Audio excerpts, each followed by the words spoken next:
Okay, hi everyone. So we'll just get started. So welcome to this rescheduled talk from Doug Oard on searching large collections of paper. I will briefly just tell you that Doug is a professor at the University of Melbourne. I'll just walk away because I'm clearly too tired. So Doug Oard is a professor at the University of Maryland, which is just outside of DC. College Park, and he's got a joint appointment at the College of Information Studies, the iSchool, and also the University of Maryland's Institute of Advanced Computer Studies. The first time I encountered Doug Oard was in discovering his passion for researching cross-language information retrieval, and indeed it was one of my real joys was to jointly write a paper with him at SIG-IR in 2002. So we were at SIG-IR in 2002 in Tampere. We would spend the whole day at the conference, and then we would spend the entire evening, myself, Doug, and Julio Gonzalo, banging away at a paper. And so I came back from that conference absolutely exhausted, but with the joint publication with Doug Oard. Doug has been a regular visitor to a wide range of places. He was previously at the University of Waikato. He was up in Japan last month. I think he's going across to South Africa after this. And he's someone who spent quite a long time in Melbourne back, I think, in 2009, 2010. I think he did a sabbatical here. Indeed, when it became known that I was thinking or planning to come to RMIT, I remember him grabbing me at SIG-IR in 2010 and just saying, hey, let me tell you about all the things I've learned about this amazing research group at RMIT. And I've never forgotten that care that he took in just making sure that he could disseminate what he'd learned from his travels to others. So that was something that was wonderful. So it was really lovely to get Doug to hear that he was coming to see us again. And it's been great getting an opportunity to have him meet with all of the people down here and up at Melbourne Uni. So I will stop talking and hand over to Doug Oard. Doug.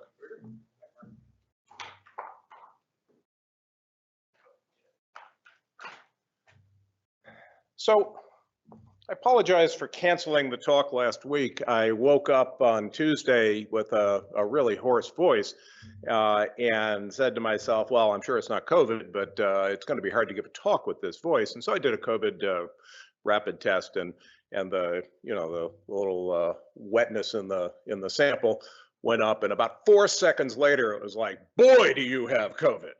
And I was like, well, okay, sorry about that. So I wanted to start, I always start with a Monty Python reference. And usually it's, and now for something completely different, but not this time. The Monty Python reference is, I'm not dead yet, which is from Life of Brian. Anyhow, that's been on my mind lately. This is the second in a sequence of things that I've been doing after this line of work that Mark talked about. So I spent the first part of my career trying to go, oh my God, we could do this, right? And essentially this is you take the content, you do something to it, and then you search it. And I mean, we could do translation, we could do speech recognition, we could do handwriting recognition, we could do all kinds of stuff. And then we have to think about how do you build a search engine to actually work with the mess that comes out of those systems. And so that's the we can do this. This stage of my career, I am working on something literally completely different. We can't do this. And the first one is that nobody will let me search their email. And the reason they won't is because I'm not able to protect the content they want protected. There's plenty of good stuff in the email they don't mind if I find. But search engines are too good, right? We did too well at the first part, and nobody will now let us search stuff using our search engines unless we can get the search engines to respect the multiple stakeholders' interests in the collection. So that's search and protection. And that's we can't do this. And the reason we can't do this isn't because we don't know how to do it, it's because we never thought of the problem that way, right? So this is the second one. And the idea here is, you probably don't even think about this when you come to work, but everything we do depends on the content being digital.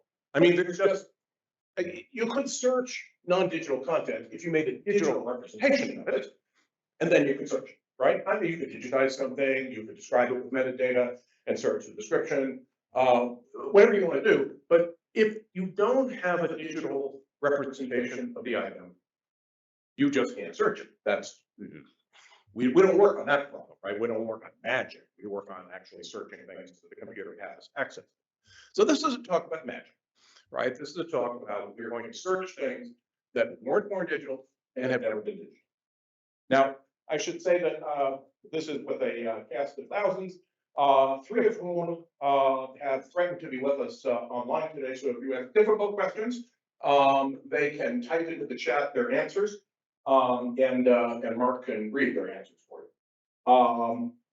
So Emmy Ishita, Diana Marsh, and Takanori Suzuki. So Emmy is a library science, Diana is a cultural anthropologist, and Takanori is a computer scientist.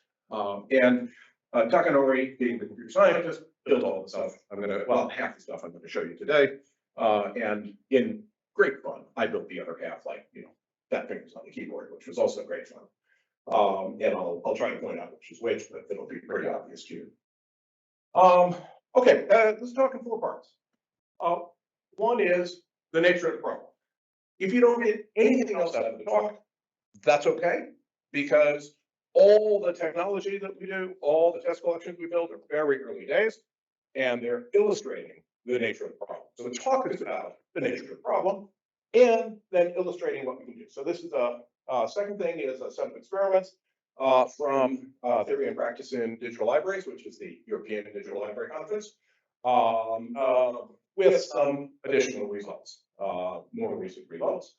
And then the second is from the ICADL conference, Digital Library Conference in Asia from this year. And then we'll go from next step. So that's just to give us a little structure. And if you have questions along the way, just break in. There is no sense waiting to the end and then finding out that we're out of time, right? I mean, just make us out of time by asking a question. So here's the setup of the problem. There's a lot of physical content. So the red stuff here is the physical content, and this is just a couple of archives, but they're archives for which I can get statistics. So it's one on the left, TNA, that's the National Archives, right? They got there first, they got the good acronym. That's the United Kingdom. The one on the right, National Archives and Records Administration, that's the United States. Now, the first thing that set me back a little bit when I saw this is the United Kingdom has more stuff than the United States, despite being this little country. But somebody pointed out to me they've been at it longer, and that kind of makes a difference in archives. And there was a small matter of the British Empire. And so in any case, they have a lot of stuff. And you can see that they've got about 13 billion pages. And roughly 0% of it is digitized. I mean, in fact, that number is 5%. Now, I don't know how fast they're digitizing it in the UK, but I do know how fast they're digitizing in the US. They're digitizing at a ferocious clip. I mean, 121,000 pages a day. That's about a page every 2/3 of a second. And of course, they're doing it in parallel, doing it in multiple workflows. They're not doing it on Sundays, but that's just number of pages per year divided by number of days in a year. And so that's, if they were doing it on Sundays, they'd have to be working pretty fast to keep up. And that'd be okay, because they've got 2% of it digitized already. And if you just work it at 121,000 pages a day, it'd be fine if this was 12 million, but this isn't 12 million, this is 12 billion. That's 375 years of digitization work at the present rate would get them fully digitized. Of course, all the new stuff that's coming in, which is, we think is old stuff, but they think, oh, it's just arrived, from 25 years ago, is starting to become more digital. So the problem's not getting worse, but it's also not getting better. Now that'd be okay. If there were 2 archives in the world, then, we could figure out how to solve this problem. But, like there's an archive here in Australia, there's one in New Zealand, and everybody's got an archive. And in fact, it's worse than that. There are 26,000 of these in the United States alone. But the United States doesn't have a corner. I mean, there are all kinds of things. The Don Kresge Memorial Radio Museum, right? As an archive, right, of something. Anyway, so that's the other problems. They're all kind of different.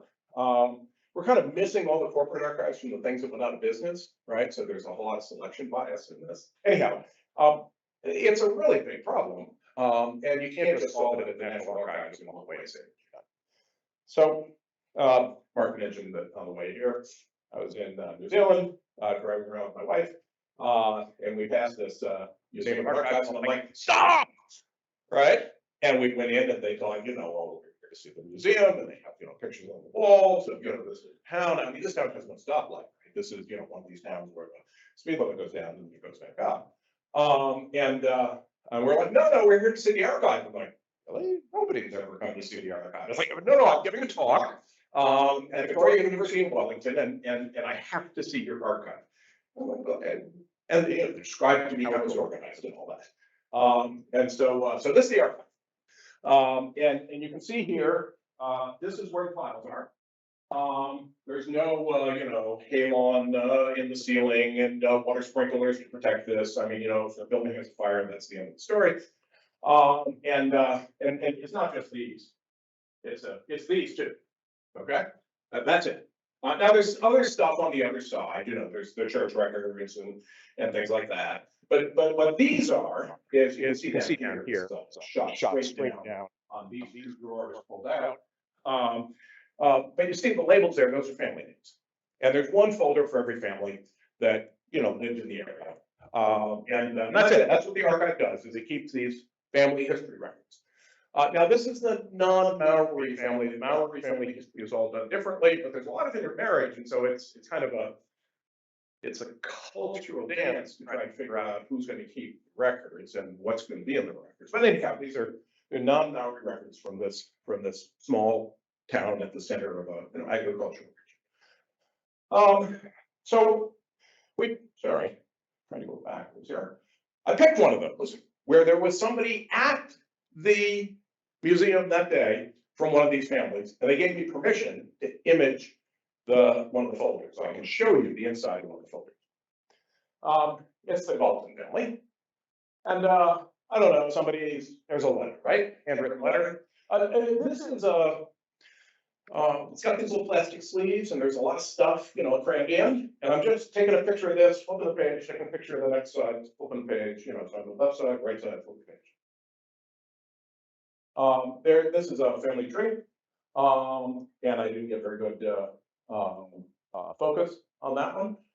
There's someone who got killed in World War I, and here's a story of who they were and what we know about them. This is somebody whose date of birth is one thing in one record and another thing in another record, and so this is just sort of, you know, pointing out not only what's known but what's not known. There's it turns out it's an email, right? So you have your message.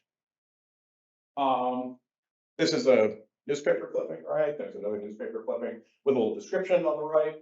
Some more family tree, different family tree document than before. This is just in the order they are, right?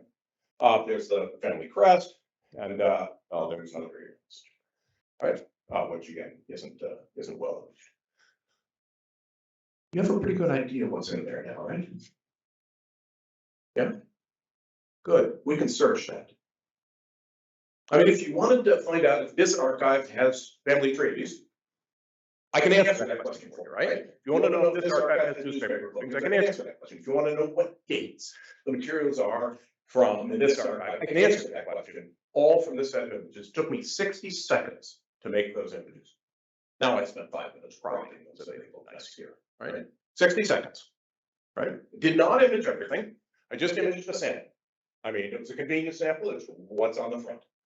That's what the talk's about. Keep that idea in mind. If I show you a sample of what's in a folder, you know something about everything that's in the folder. You know something about the place the folder is, right? That's the trick we're going to play, so that all the things that haven't been imaged, you can represent too. That's the idea. All right, you can see why I shouted, stop, right? Okay, so the experiments. Now we're going to have a set of experiments to play with. So this is a NSF grant, National Science Foundation, the U.S. grant proposal, right? They haven't decided what they're going to do on this. You can send them a postcard and tell them they should fund it. When you write a proposal for something that's never been done before, I hope somebody in this room will tell me this has been done before so we can stop, right? But I don't know anybody that's done this. I can't find any work on this before. You want to run an experiment and prove that it's possible. So this part is about an experiment to prove that this idea that what I see here might tell me something about what's over there actually can be done, right? That's the box finder experiments. And the whole project has this structure. So let's see, I don't know, do I have a pointer? Yeah. Archivists make metadata. We could use the metadata. Scholars cite things. We could use their citations. Archivists make images of some documents and not others. We could use those. Or we could just stick a Buck Rogers camera in your glasses and you can go in the archive and look at stuff and just capture everything. That's kind of like what I was doing with my camera, right? So those are the 4 places I thought of so far. And we're going to talk about the top 2, right? But the interesting parts are down here where we want to model the unseen content. So it's not a question of how do I search for the pages I've imaged. I mean, that's just not a new question. It's how do I search for the pages I haven't imaged, right? So I need some kind of an inference step here. And then I need some kind of way of knowing if this was any good. And the way I'm going to know if this is any good is I'm going to use it for search because I'm a search guy. So that's, I mean, you could use it for classification. You could write stories, throw it in a large language model, do whatever you wanted. But I know how to use search for evaluation. And so I'm going to use what I know about search to do evaluation. Right? But I'm not after just evaluating search. I'm after showing that there's a signal that's useful, and anyway, there's a citation of TBD. All righty, so you got to go get some data. Turns out the people at Brown University love Brazil. Now, the reason for this is that Brown University is pretty far north. It's in Rhode Island. It's cold there in the wintertime. It's very nice in Brazil. So they have gotten together, and people across the entire university are interested in Brazil, and so the library collects materials on Brazil, Brazilian politics mostly, and Brazilian history, and so the archives goes to the National Archives and says, "What do you have on Brazil?" And the National Archives says, "Well, let's see, that's under D. Here, we got this on Brazil," and they're like, "Fine, here's 20 million bucks, let's go digitize it." And they just go digitize everything, right? And the people in Argentina are like, "What's with us, John Liver?" And they're like, "Man, if you had invited us, we'd come, but the B folks got there before the A folks. So Brazil, that's what we're gonna have, right? This is a convenient sample. I got a whole lot of digitized stuff for Brazil. And we spent a bunch of time kind of looking around for what would be a good place to start. And this seemed like a good enough place to start. So what do we have? Well, we have 35 boxes. So we cleverly call this the 35 box collection, right? There's going to be another collection in the story, right? And we've got, well, not 3,500 documents, we've got about 100 documents per box, but some of the boxes don't have as many documents. So there are some boxes that have 97 documents, there's some boxes that have 22 documents. So everything's got at least 22 documents, nothing more than 100, because we just stopped crawling at 100 so that we wouldn't beat up their website too much. Sent them a nice note, said, "This is what I'm doing." They completely ignored it because I'm not doing Brazilian history, I'm doing, some bizarre things. Anyway, then it turns out we have some metadata. We'll get to that later, but we don't use that in the initial experiments. We just take document images. So they made PDFs, and when they made PDFs, they made OCR. They used Abby-Fine Reader to do this, which is a good choice. And so they have a halfway decent OCR. I'll show you some.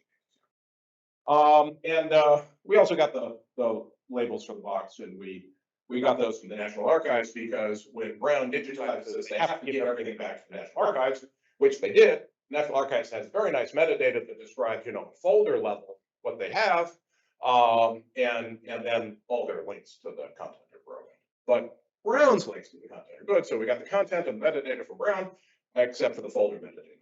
We get them. Okay, anyway, that's the collection. Here's some OCR stuff. This is a telegram, right?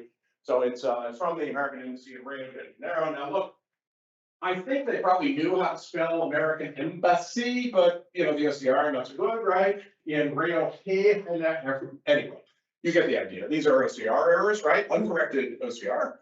And that's what it looks like. And I mean, you know, you can read this thing, it's not bad. And so there's a lot of content. Okay, anyway, have that for the whole collection. And of course, searching that is just not interesting, but it's entirely new. Here's the setup of the problem. So archives add boxes, literally. I mean, we had a conversation, you know, we're talking to some dean at Kyushu University, and they're like, you know, okay, I want to understand how this really works.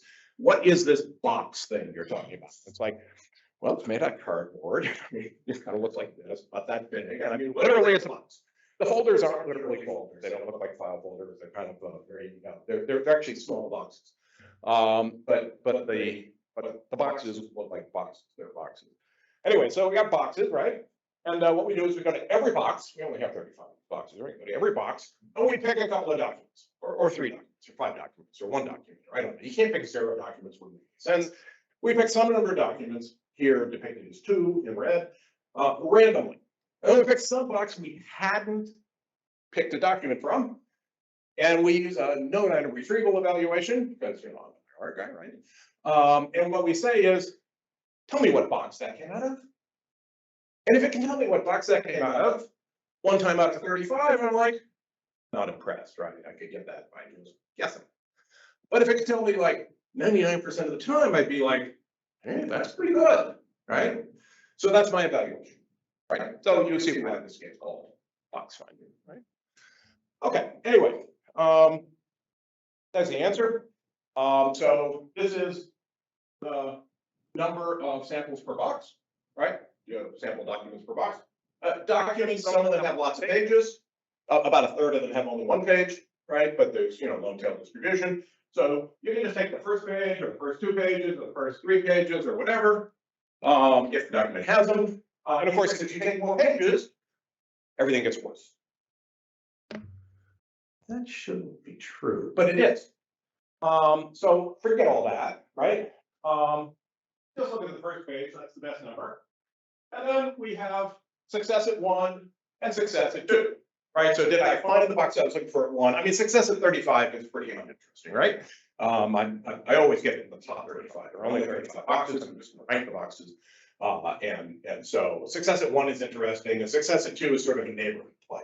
The boxes have numbers on them. You could also say, did I get off by 1, right? And we computed those numbers, but they just make the story more complicated. They don't have much information, but they're better than random. And you can see in top 1, guess randomly with 3 samples, we get 28%. Guess randomly, you get 3%, 2.9%. Right? And top 2 is 40%. The difference between 27.9 and 40 is more than 3. So there's information around 2 also, right? And so there's a really strong signal here, right? I mean, we didn't image the document you're looking for. We find it, you know, a quarter of the time, way better than random. Now here the queries are the OCR text of the document I'm looking for. And if I do first page, then it's the first page of the document. First 2 pages, it's the first 2 pages. So this imagines that you have a document and you're looking for more documents like that. And you should object. Mark's objecting right now without, you know, saying it, that really what we want is some kid to come along and type in, you know, when did we land on the moon or something, right? And so you'd like to be able to support a Google query, but we don't have a way of making queries for this thing. But actually we do. All the documents have title metadata, which is not the title of the document. Some documents have no title, but librarians at Brown sat there and put a title on everything. That's sort of pithy description. So we just use that for the document we picked at random as if it were a query, right? So I don't know, there's Esther Faraz, detention to Fernando Lagraz, Church Newspaper Calls for Democracy. I mean, you know, some of these look a lot like local queries, and some of them are a little stilted. They look like titles, but this is better than OCR text, right? Not as good. Not 28% anymore. Now we're only getting 14, 15%. Remember, 3% is random, right? Not bad, right? And I'm sitting here matching. This is BM25, right? I mean, there's nothing going on here. I just put all the three first pages together, concatenate them to say box, right? And then, you know, BM25 can index 35 documents in like 2 microseconds. And then we do a search and we got a rank and we're done, right? That's all that's happening. So it's half as good as the OCR and still 5 times better than random. Okay, believe me, there's a signal here. Yeah. Okay, now we sent that to SIG-IR last year. You shouldn't do that, right? SIG-IR is a really good place to go work on problems that haven't been solved. But it's not such a good place to go work on problems that haven't ever been described, right? So this is a problem that had never been described, and we didn't describe it very well.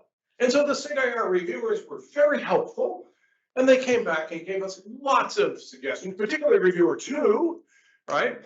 And reviewer 2's suggestion was that this stuff has metadata. And if you want to tell me that you're better than something, don't tell me you're better than random guessing. Tell me you're better than using the metadata. And I looked at that and I'm like, that's stupid, man. We're trying to get an NSF grant funded, and we just want to show them there's a signal. But you ignore reviewer 2, you're a girl. So I ran the experiment, right? So here's the experiment. Whoops, hold on, backwards. You get this book, 261 pages, published in 1961, that told people how to classify things, and all these folders have labels on them. And so, you know, here's a category, information summaries, 2-5, and it's inside of 2, which is inside of political affairs and relations. So this POL 2-5, you see how it's hierarchically arranged, and we have OCR for this, but we didn't use it. I just put it through the book and I made a little lookup table, and I said, if I see this code, I'm going to use, you know, either going to use that text. So it's going to say general reports and statistics, information summaries, or it's going to say that and this scope note here, right? And we'll just search that, and we'll see if that's better than what we were doing before. And if it is, we'll apologize for wasting your time. Same setup of the problem, except now it's the folders that have these labels. These are the translated labels. We got the years, but not anything else. We can talk about why later, but it turns out the years are in forward and we get this stuff on. They're on the folder as well. Then the folders had documents, and we did the same thing. We picked a couple of random documents, and we take that document and tried to see if we could write that box. And then there's the answer, 12.4. And scope notes don't help. And that's using the title metadata. Now you remember before, the title metadata was not as good as the OCR, right? But here, the title metadata is way better than the OCR, because we're searching well-typed stuff because I typed it, right? And it's short. Okay, anyway, so it kind of makes sense. The title metadata works. Anyway, 12.4, and fortunately for me, 12.4 is not as good as 14.6. So there is additional signal to be found. Now, I knew what the SIG-IR reviewer was going to say. They read that, they're like, but you could use them both together. Okay, so we did, and we get 15.8, right? So this is the title metadata, reciprocal random fusion, late fusion, with the data from the translated metadata. So now we get 15.8. 15.8 beats, whoops, hold on, where are we here? Beats 12.4. And so that's great. You should send us the money, NSF, right? And we should send this to TPDL, and we did, and that's the answer to the question, right? So we can stop the talk here. You should not believe me. We can do inference. On the other hand, this isn't the inference we propose to do. This is just a proof of concept thing, right? The inference we propose to do is like, these things have relationships, right? So, I got this archive, it's got boxes, boxes have folders have documents, and documents have organization. They're organized by date over here and organized by topic over there. And we could learn the organization by looking at the sample. And I'm not doing any of that, right? I treated every document independently, but we could learn it. Not only that, we have relationships across collections, right? So this thing over there is on the same date as this thing over here. So, I don't know, maybe that tells us something. This thing on this box has some metadata on it that box also has. So, that tells us something. Well, this is in general, not in our particular collections. And you look at this and you're like, well, first, Doug can't draw. And second, if Doug could draw, he would draw something like that, right? I mean, this is a graph model. And what we want to do is, build a graph network and learn embeddings for the nodes and go do graph network stuff, right? That's really what you should do. So we did. So this is Takanori's work. Everything up to this is my work, and it's, I don't know, it was fun. Takanori is now doing good. This is a document, and documents in box, and documents in that box, and other documents in that box. And we have a graph neural network that published in 2023 called H-formers. I'll tell you about it in a second, but you can put labels on the edges, not labels on the nodes, labels on the edges. And the labels on the nodes are just to help you think, right? Labels on the edges, and you can also put a category on the edge. And then you can show it some label for a node or for an edge it's never seen before, and ask it what's the category for that edge. That's what it does. And so anyway, documents are in boxes, and you can just set it up this way and see how well you do, right?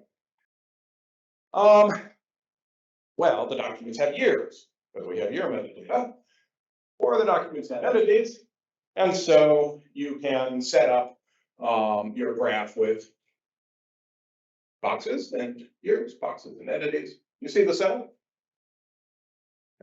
Just as a sort of conceptual structure. Okay, so this is EdgeFormer. And so what EdgeFormer does is this is just a BERT model, right? It's BERT-based, uncased. I mean, it's just a 12-layer BERT model, nothing but on 7 or 68 dimensions, perfectly bog standard, as you would say. That's right. You do say that, don't you? Bog standard. You could. It's allowed. Yes. Okay. Anyway, so nothing really interesting there. It does the thing I told you. You show the edge text, it guesses the edge label after it's been trained on some edge text and edge labels, which is the fine-tuning problem, right? Because BERT was already pre-trained in English. This is the English word piece tokenization. SIDS, absolute standard. But the thing to add is node representations. And you train them, through backpropagation, the usual way. And so now you learn representation of the nodes, and the nodes are connected to each other. And so you get some propagation as you do this. And the features, there's one clever thing, which is that they use bottleneck features. So they use lower dimensionality for the node features than for the whole thing. So these are 64-dimensional features mapped up to 768 dimensions. And that's just a case of when they were publishing a paper on this, they were sitting here tweaking everything they could to get the guide and everything work, and that helps. And there's some other clever stuff they do. They do multi-head attention, like everybody else. They do asymmetric multi-head attention, so you don't overwrite things by changing the query. You just change the keys and the values, right? Okay. Anyway, some little implementation details. And like everything else, it's got a limited context length, and here the context length is 64. So that's how long the text on the edge can be. This 64 tokens, about 42. 40, 50 words. Okay, so anyway, they learned this model by putting the edges in. These are just linear transforms that they learned, and so you could make a more complex structure, but this was sort of where they were in the citation. Okay, so just I'll skip that. You put it in, turn the crank. Oh, I should mention, remember I told you there are no edge labels. I'm sorry, no node labels. That's what the network sees, right? So you see this, so you know what it means. but the network doesn't know what it means. It just sees this.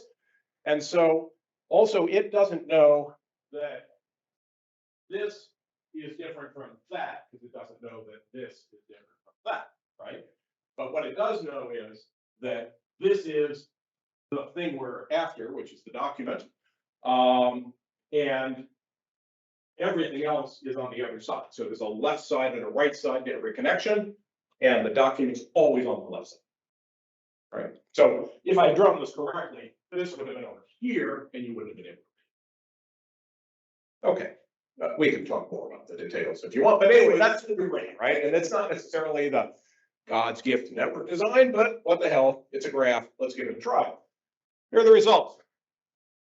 These are the results from DM25, and in successive one, we were getting 16. This is for 5 samples now, not for 3 samples. And so that's actually an interpolation between 4 and 6. And we get 18.2. And you're like, well, that's not a very big difference. And I'm like, yeah, but it's statistically significant, and so I can publish it, right? Anyhow, so we get an improvement in successive 1, but not in successive 2.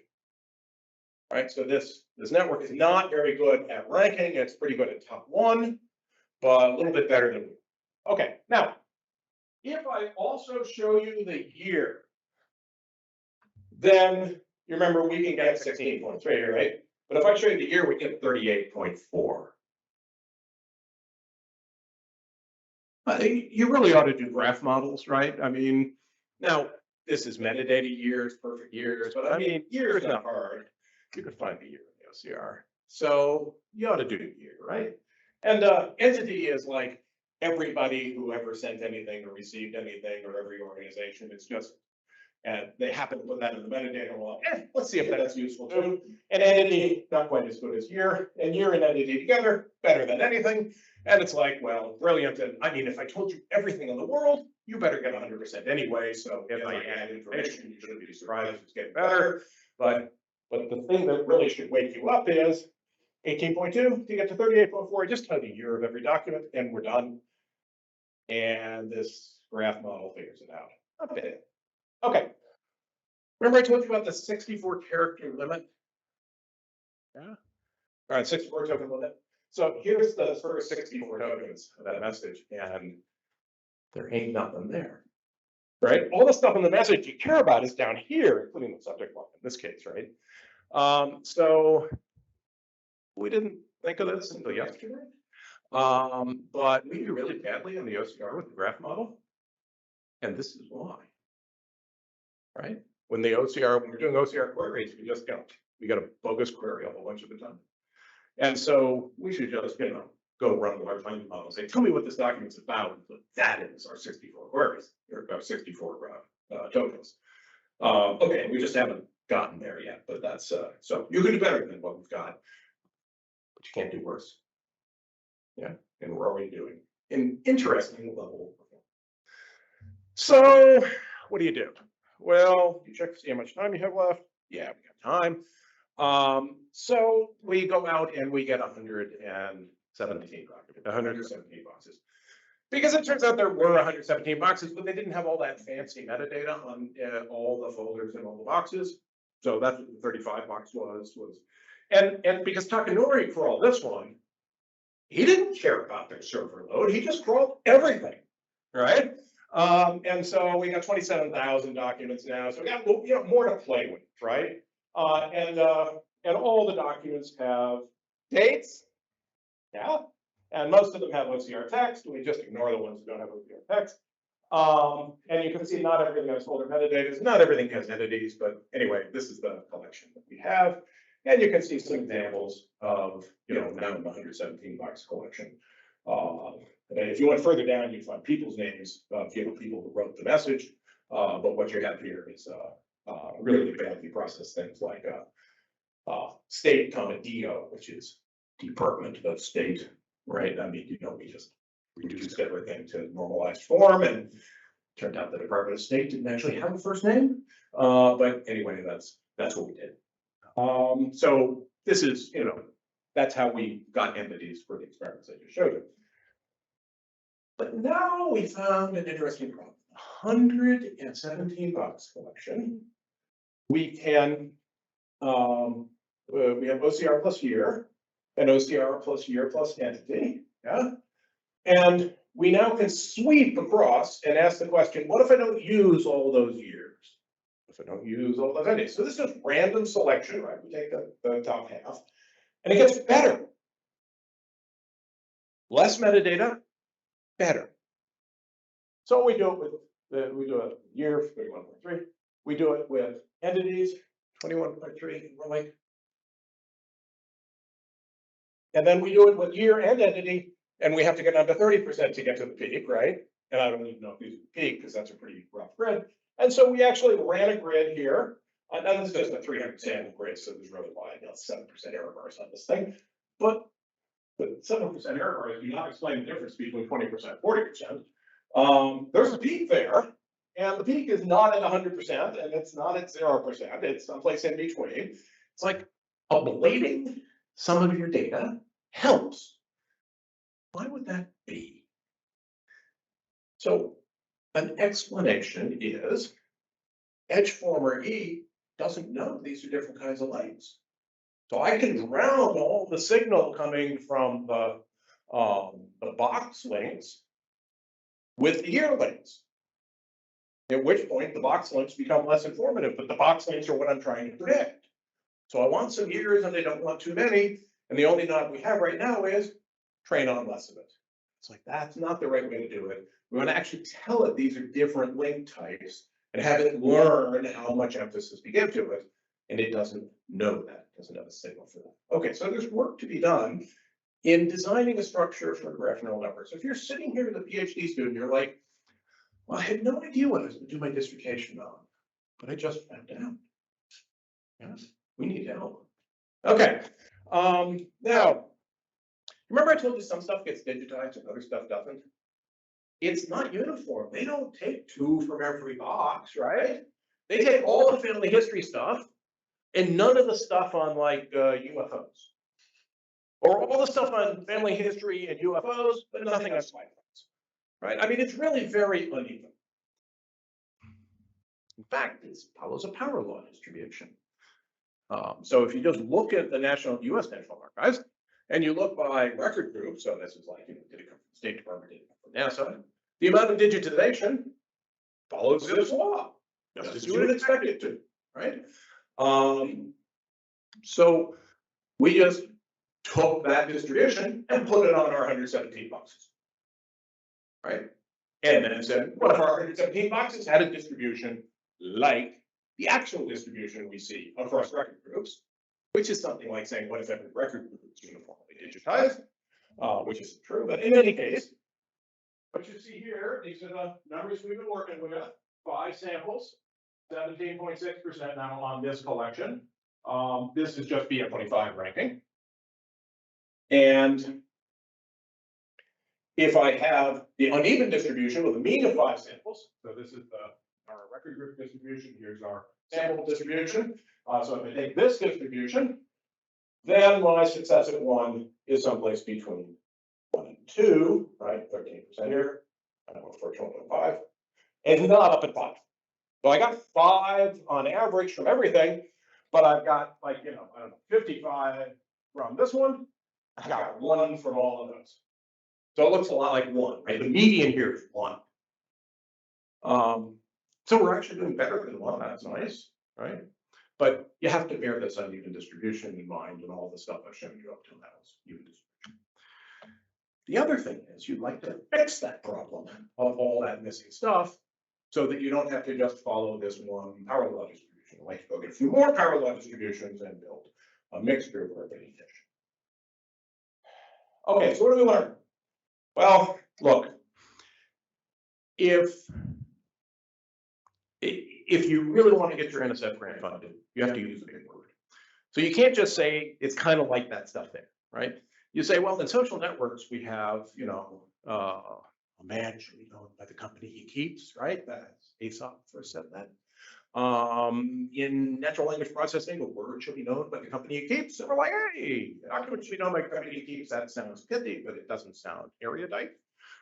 This is called homophily, right? So things that are similar tend to go together, right? You all look like Australians to me, right? So where do Australians hang out? In Australia. So homophily has that that kind of characteristic to it, right? Like things come together. A bunch of academics in this room. If you don't all want to be Australians, you can all be academics. Anyway, that's homophily. It's got a signal, right? That was what the first set of experiments were about. Second thing is that metadata, clean metadata, right? Messy metadata is left for future work, send money. The clean metadata is useful. I've shown you folder labels, I've shown you entities, I've shown you years, and you go find other things. We need to do some experiments to automatically generate metadata, but there's a signal here. Graph models BPM 25 ranking. I mean, that's just not open to question. That's really clear. There's more work to do to get the graph structure right and to get the graph model to pay attention to everything in the graph structure we know. And you can download the code and data and play with it yourself if you want to replicate any of this or poke around with other experiments. And $35 collection is available. And if it accepts our paper, the $117 collection will be available too. Anyway, or you can just send me an email, right? We'll send it to you. But it's a little messy right now. We're still sitting here getting everything exactly right. Okay. 10 minutes? Yeah, perfect. Okay. So that was all good, but that was all digitized content, right? And remember I showed you there were 4 ways of doing this, right? Metadata, citations, document analysis. We had some metadata, but it was mostly digitized content. So I'm going to talk about citation mining now, just very briefly to give you a flavor for the second part. This is the archival paper. And we're going to do the same thing, except we're not going to do the bottom ones, right? So we're just going to do citation mining and then say, now imagine we could put that into what we just did, but most of the citations aren't to mainland Brazil, so they don't have to hit $117 collection. So there's work to do on building the IR side of this out. I'm going to show you what we do right up to that, which is how we do citation mining. Well, we do citation mining exactly what we expect. We go crawl it, we extract the citation, we classify the citation as reference to archival stuff. And if it's a reference to archival stuff, we pick apart and we tell you all the elements of that reference, right? Okay, so these 2 parts up here are uninteresting, right? I mean, you want to crawl everything on the historians have ever written, semantic scholar, everything you've ever written, please. National or I don't know, network digital library thesis dissertation, everything anybody's ever written. I mean, just go for a whole bunch of stuff, right? So it's not hard to get stuff, Scopus, whatever. And so we just crawled a bunch of open access history papers. And then it turns out the extraction problem, which we figured we'd spend some time on, no problem at all. This looks exactly like the citation extraction problem in scientific papers, and people have beat the hell out of that. There's standard toolkits around, and people have prepared all the toolkits, and we just ran RMIT, which is the one that everybody runs. And it works brilliantly. It finds like 80% to 90% of the citations. And we don't care about the rest of it anyway, because we started at 0, and we just want a lot, right? So, we want some high recall system that gets reasonable precision. Okay, now I got a whole chunk of citations and want to classify them, and they look like this. So this is the article, right? This is a bibliographic reference to an article. That's not the actual article, but there's an article that describes. And we just go get that article, and we feed it into RMIT, and it tells us, here's endnote 8. Now, if you're a historian, you know what an endnote is, but if you're not a historian, I will tell you, it's the same as a reference, right? We call that references or bibliography. They call it endnotes because they write notes. They don't just write, some kind of bibliographic reference. But they put them at the end. You've heard of footnotes? Yeah, those are at the bottom of the page. These things are at the end of the paper. Otherwise, they're the same. This is endnote 8. And you can see what endnote 8 describes. And I mean, there's a reference to something in the National Archives of the United States in their Fort Worth office, which in future references will be called NAFW. So, if you're really into abstraction, you can have fun with these things. And it's from record group 255, and it's in box 383 of collection E.75. It's file 2, and it's called extra vehicular activity. And you're like, hey, we're in business, except endnote 8, see that 8 there, is described by this text in the paper. And I'm like, bingo, I've got a description of that content. Yeah. Okay. Anyway, that part of the problem is really simple. If you can just recognize that this EndNote 8 is an archival reference and EndNote 9 is not. Okay. So here's an archival reference. Yeah, Roosevelt, Secretary of War, Roosevelt papers, and box 10, and something, just like the other one. And here's another one. Something in a published paper, right? For the DO1. And several archival sources have been used in the preparation of this paper, including the following logbook DHMS Richmond, which is in TNA, but they don't say TNA, and it's in ADM 51, 39, 49, and if you speak TNA, that's where it is. TNA. Yep. Okay. This is kind of harder than that, right? So this is a strict citation, and this is an about citation. And we had no idea they were doing this, right? Because like they're historians, and this is their practice. They actually write papers about this, which we found after we found the practice. And the papers say, you really ought to do this, because if you don't, your reader will not be able to order a copy of, that thing you just cited very easily, for example, in a Slavic archive, I mean, you might be in the former Soviet Union, and the former Soviet Union might get, taken over by dictators, or war in the Ukraine, and you can't get the archive anymore.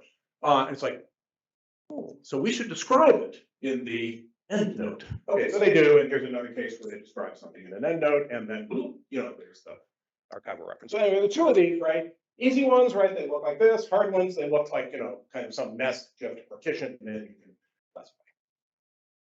Alrighty, so how do we do? So this is just overall on the 880 citations. 243 of them are strict, 18 are about. That's the actual distribution that we observed in the collection. And you can see, whoops, where we go here? You can see here that we can get a precision around 0.9, a recall around 1, or, if you don't like that, you can get around 0.83. It's not bad, right? Now, you're going to have to ask me afterwards, how do we get a recall of 1, right? And we got a recall of 1 the same way everybody else gets a recall of 1. We didn't find everything, but we know what we found. And we just ignored all the stuff we didn't find. Right? This is what pooling does for you. Anyway, you can read the paper to pick apart our approach, but at the bottom line, we can find archival references. Okay, good. But we want to analyze the archival references. We want to pick them apart. And we were thinking, okay, the sequence model, the extraction, it's going to be customized, we train. We're like, man, why don't we just ask ChatGPT to do this damn thing? So we went to ChatGPT. We said, I want to know if a citation contains an archival reference. And here's an example of a citation containing an archival reference, right? If it contains an archival reference, I want to know if the citation cites, documents, collection names, blah, blah, blah, blah, blah, blah, blah. This wasn't the first one we tried. It was the third one we tried, right? I mean, this is just, hacking over a weekend to just see if we can find stuff. Well, then we manually classify it. It's actually harder to evaluate than it is to get the results, right? We said, well, it's perfect. I mean, it's exactly what I would have done. It's useful, they know what archive it's in. They just know where it is. You'd have to go do something manually. Or they didn't answer. Mark Twain, who was an American, once said, the things that get you in trouble aren't the things you don't know. The things you know that aren't true. Right? We call this hallucination. And bad is not no answer. No answer is you're going to have to look at this yourself. Bad is wrong answer. Yeah? Okay. Well, anyway, how are we on wrong answers? We can find out, what institution's in pretty well, or not so good at figuring out what collection it is, and we can find the description of the specific document. Okay. Anyway, this is the line you want to pay attention to is what are we getting wrong? You could do better than this, but you can do this in 3 days. Okay, so now we've got 2 sources of description, and they're decorrelating. These people digitized stuff. These people did citation of stuff. And we're like, okay, but almost everything they saw didn't get cited. That's what we paid them for. Very much, but in any case, that's what historians get paid for, is they're figuring out which things to cite and not bothering us with all the rest, right? So they go spend years in an archive and they cite 15 documents. And we're like, could you take pictures of the rest for us? It'd really help us. That's the last piece. So I went to a meeting in 2011, I think, at Harvard at the Schlesinger Library. And they were just pulling out stuff that was stuff that they had in their archive. And they said, could you technologists help us with this? It's a bunch of technologists they invited. And I mean, one of them was x-rays of fish. Actually, I can't help you with the x-rays of fish. I'm sorry. One of them was every letter share of height received. She wrote books about human sexual height. Those would be interesting. Could I just look through a few of them? Right? So, and they were just stacked in the box. Oh, no folders. In the order she got. This year's letters, next year's letters. Okay, you can see why scholars would want to look at that stuff, and that would be hopeless. Well, Snowshaver at Harvard, NLP guy, was interested in doing something, so he got his class to do this. And so they actually built this thing. It was a class project, and it never got published, but the Internet Archive is great. It's still got the link to it. You can read about it. So this is, a student project paper. And this is what they built. So it's got a camera up here. It's got this is a folder here. So the small version of the box. And you take something out of there, stick it here, mash the button, takes a picture, stick it back in, get out the next one, do it again. It's just, we can automate this for you. And this came from a vision where we're just going to put glasses on your head with cameras and take pictures, and they were like, a bunch of undergraduates did this in 2010, and it's like, we really don't need the glasses, right? We just put the cameras in the ceiling. We don't need the automatic detection. You put it here, push the button, right? Okay. But the cute thing is this piece over here, right? You see that piece there? That's the side of the box, and the box has got a QR code. Yeah, these are undergraduates, right? They figured this out, computer science undergrads, and they just read the QR code, and you don't have to type in any metadata. So they were just getting rid of metadata because they could do activity analysis, right? So here comes here's this box, here's this folder came out of this box, here's this document came out of this thing, bam, push the button, and over. Anyway, metadata already. Good, and we're like, fine, but it's 2024, and we get 4K glasses or 4K cameras on our glasses. So why are we doing this, table thing? Let's just give everybody that goes into any archive, any place on the planet, the Buck Rogers glasses, and have them sign here. Strangely enough on paper, but okay. And so that we can use the data. And we'll just image everything they see. And we'll see the box it came out of. We can, if they put it back in the wrong box from a big class because we, doing activity analysis, we're like, wrong, or whatever. Anyway, so that's the next piece. Now, this is the Buck Rogers part of the project, right? This was just hallucinating, making it up. Dave Dorman, our colleague at the State University of New York at Buffalo, who I've worked with on previous projects involving OCR, said, yeah, put me in the proposal, wrote the section on how they were going to do this, which, I mean, it's impossible, but, he did it anyway. And a project is much more likely to get funded if they're impossible. And so, anyway, we sent the proposal in. And then he sent out a note to his students, said, got a class project, anybody wants to do this thing? And, so what it is just take a document moving through an image and find me every image of the document. Register it, do super resolution. So, put all these images on top of each other to get higher resolution than any of the original images and run OCR on it. Done. As a class project. So anyway, we don't really need an NSF grant for that, but don't tell them that, right? Okay. Now, if you could do this, then there's all kinds of stuff that you could do because you'd be generating lots of images that are decorrelated from all the other stuff, not perfectly. And so now we've got these multiple power law distributions running for them. And we're drowning in digitized content. And what I told you at the beginning, that there's not much digitized content, eventually becomes untrue. Okay, so what's the answer? Well, content similarity provides an informative signal. Man, we are IR people. We did not actually have to run an experiment to prove that to ourselves, and it was nice to see that it happened. Homophily gives you an informative signal, right? Same box I've shown you, but we could have called it folder finder, right? We know what folder all these documents are in. So you can try that at home if you want. Or archive finder, which archive are these things in? Item level metadata, I've shown you some examples, and you can think of more things, right? You can do document type determinations. It's pretty straightforward. You can find other stuff like, archival references, folder labels, but, the archivists have gone gaga about a hierarchical metadata scheme that they call DAX, which is describing archival content standard. And so you could just, mine DAX metadata. So most collections are described now using DAX. In the old days, they were described using finding aids. They were, things written for people to read.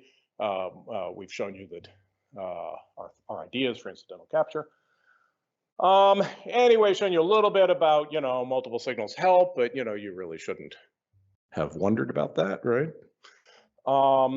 And then we can use rank retrieval as a basis for evaluation, but you don't really want to do that because, node item retrieval is pretty limited, and that's what I've been showing you. So you'd really like to run a Trek track or something. But if you want to hang out in Japan, then you want to run an NTCIR track. So we're proposing an NTCIR track on this, and you can play, right? We'll assemble the data for you. And that is the end of the story. Yeah, your experiments. Okay, so I'll repeat the question for the live audience, or for the remote audience that includes only 3 people. One of them is actually working on an archive. I've been chatting with one of my friends who works for the rail companies here, and she's been following along with great interest. So I suspect you're about to get a question from her as well. Excellent, that would be lovely. So the answer is yes. 2 of my colleagues are archivists in the sense that they teach archives. And their interest is in community archives, in one case in indigenous communities, and in the other case in geographically local communities, or in common interest communities, right? How do they do that? So yes, we have colleagues who are doing that, who incidentally just got funded for a grant that uses no technology at all, but studies what people need in the National Anthropological Archive, which is focused on indigenous communities. So these are people who seriously think about those problems, and their job is to say, but Doug, really now?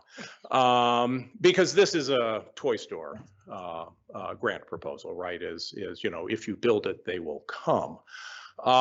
We did have an earlier project that we proposed where we were very clear about what the real purpose of it was. And they sent it to the archivists from NSF and asked them, look, don't worry about whether we can build this. We'll figure out whether it's good technology, but just tell us, if we built it, would you use it? And the archivists came back and said quite reasonably, no, our workflow doesn't support that. This was on information protection. And so NSF didn't fund it. We revised the proposal, took out all the stuff that involved the archives, pretended we were going to do it fully automatically, which is impossible. And they funded that one because it didn't have to go to the archivist. So this is right at the edge of what you got to go to the archivist for. The thing that this is actually doing, this is the pre-proposal or pre-project for the real project. So in the real project, you put on the glasses and you're looking at stuff and it's ordering boxes for you while you're doing that. So it's seeing what you're doing, it's building a model of what you need to see, and it knows what that is. And if the thing you need to see is not in this archive, but in some other archive, it buys you an airline ticket, right? Okay, so that's not actually the project either. The real project is that you're in Australia and you want to see these letters I told you about at Harvard. Well, you just pay some undergraduate at Harvard to flip the pages, and they wear the Buck Rogers glasses, and you got a little thing in their ear, and you're like, no, no, no, go back to that. And we're sitting here going, thank you, more images. Thank you very much, right? For all those things, we have to get into the archive. In fact, just for what we're doing, we have to get into the archive. And as soon as we get into the archive, we're going to image everything. And it's like, we know what people are having for lunch. We know who's in the archive. We know what they're working on. We can image all their documents too. And the scholar who we're watching is trying to write a book. They don't want everybody to know what they see until they publish their book. So, I mean, there are all of these things that have to happen in the profession. And my job is to change what's possible. Then there's going to have to be some figuring out what to do with it, right?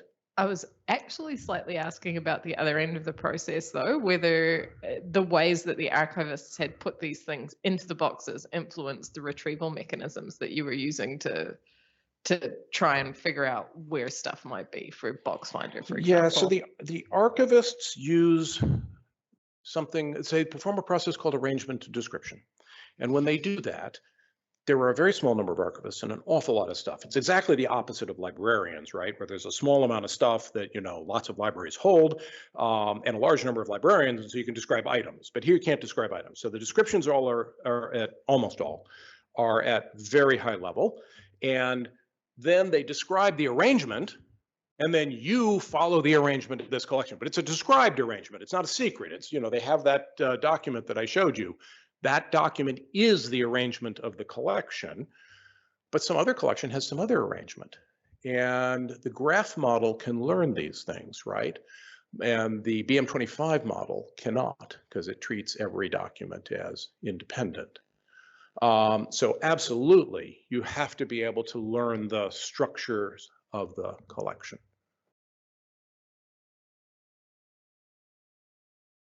We've got someone who's commented online, someone Dave, and let me read out what they've said. It doesn't quite parse for me, but it says, Doug, sorry to say the incidental capture is not nearly done. The challenges are much bigger than we imagined, and now even more interesting. I will say there are a lot of engineering challenges rather than real research. One thing we should look at is how might this scale to 10,000 boxes? Versus just the sort of the limited scale we have right now? So just to uncloak Dave, Dave is Dave Dorman at the State University of New York at Buffalo, telling me that his undergraduates haven't completely solved the problem and that we actually do want the money from NSF. Thank you very much. But on the question of can we get a very large collection, yeah, the advantage of the collection we have right now is it's very densely digitized, but we don't need a very densely digitized collection. We need a sufficiently digitized collection. And because it's a power law distribution, we've been working on the very far left, the thing that's fully digitized, but we can work considerably further to the right as long as we don't need very many samples. And in the real world, we don't need very many samples. In fact, if we want to work on something that follows the actual power law distribution of digitization, then we could sample across the entire collection, but we have to get human assessors to tell us about the known items, right? Because we lose the ability to do this known item retrieval when the known item doesn't happen to be digitized. And so the NTCIR proposal that Takanori is writing right now, hi Takanori, is going to have to address that. So I just recognized we had a comment from Diana Marsh, but just saying how glad she was to see this all coming together, but she had to leave about 5 minutes ago. There's actually about 20 people online. The other thing, Diana Marsh, by the way, will be here in June for 2 months at Monash, and you should have her up because, as I say, she just got this project with the National Anthropological Archives funded, in which they are actually trying to answer the question, what did the archivist need? cool. So there's one, did we have any other questions in here? Because I got one other comment online. This is from Anonymous. As an information management practitioner, I love this work, but the reality for many of us is that our records were not packed professionally by archivists, but by business staff. There's no order to how our records are stored in boxes. We have very little idea what's in our physical collections, which massively reduces their value to us. How might we apply your findings to the settings where we can't rely on many of your signals and we don't have any metadata at all? Would a larger sample size help? Well, okay, so yes, a larger sample size would help, but this is an excellent question.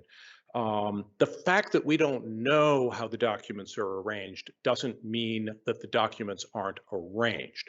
Share height through the letters in boxes in order and numbered the boxes 1, 2, 3, 4, 5. So we know the order in which the letters arrived at the scale of boxes. Of course, people have gone through the boxes and messed up the order within a box, but we know the order in which the boxes arrived.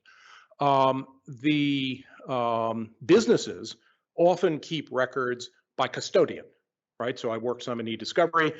You get a lawsuit, you have to go find some documents, you pick the custodian, you pick the dates, you pull the boxes, you image everything in the boxes, and then you pay a bunch of recent law school graduates to look at each one of them. Or you build a text classifier. Those work about as well, strangely enough. Anyhow, that's because we know what a custodian is, right? So even though they don't know in some archive how it's organized, they do know what business it's from. So it's organized somehow, and the business actually had some organization on it. And archivists are really big on original order. So when they get to do a arrangement and description, which, you know, there's not enough time, then they might discover what that order is, but the order is presently undescribed. But we have systems that can just look at samples and learn the order. And so people have asked me, what should I do if I'm an actual practicing archivist and I want to do something? Exactly this question. And my answer is, well, look, we're not done yet, so this isn't the final suggestion, but here's suggestion number 1. Image 2 pages from every box and send it to me, right? And we can do something with that, I promise you. And then the archivists come back and say, but wait a minute, can't I just image 200 pages from this one box? Because going to get the box is costly.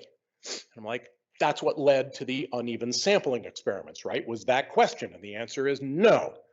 And then the question should be, is there a middle ground here where I can image a lot of documents from this box and a lot from this and a lot from this and none from the ones in the middle, but I know the order of the boxes? And I'm like, you just keep asking good questions and we should try that, right?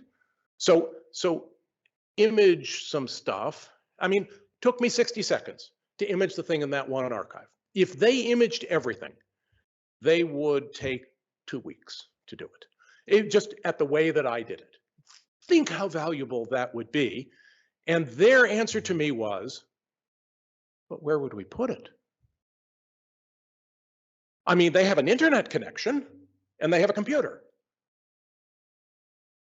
What software should we run that will, you know, do something with these images that we just made that's anything other than Doug suggested we take a bunch of images for you?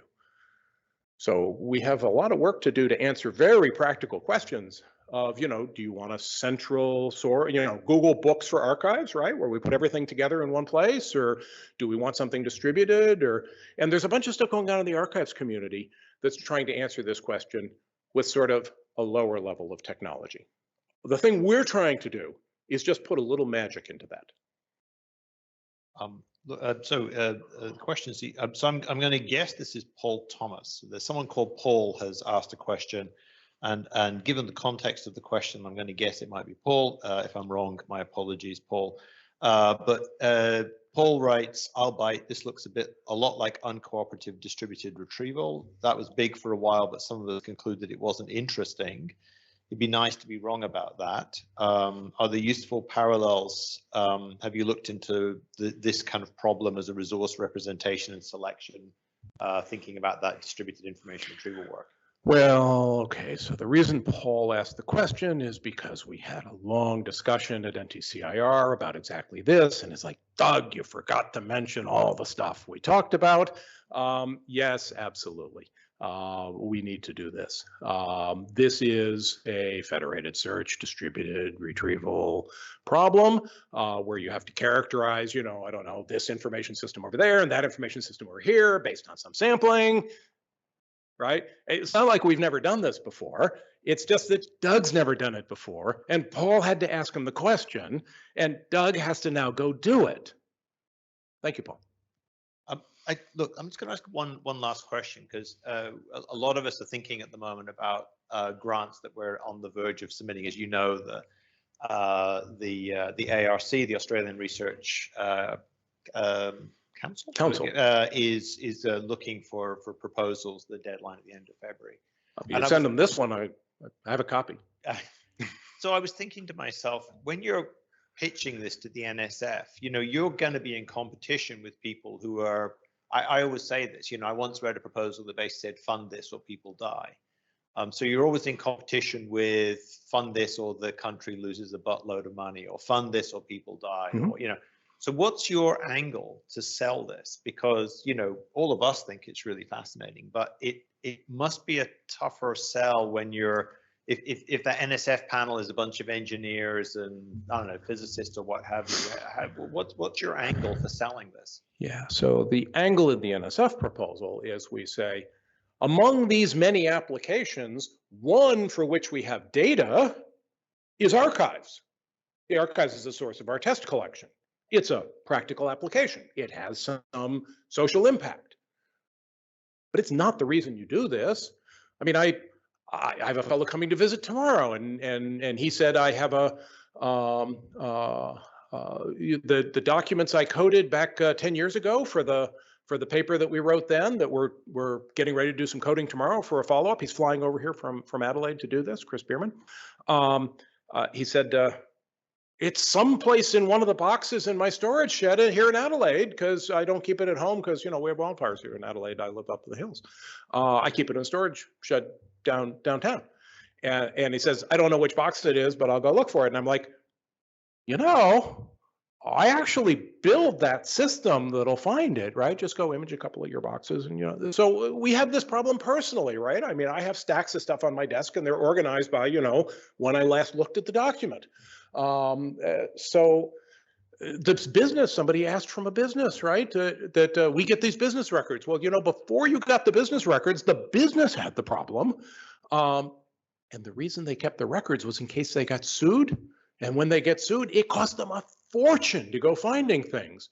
So right now in e-discovery, I told you how we do it, right? These custodians, those dates, all those boxes, everything. And it's like, and I can tell you, because we use good sampling and stuff like that, the recall and precision and the F1 and everything for the output of that process. But I can't tell you which box I didn't pull.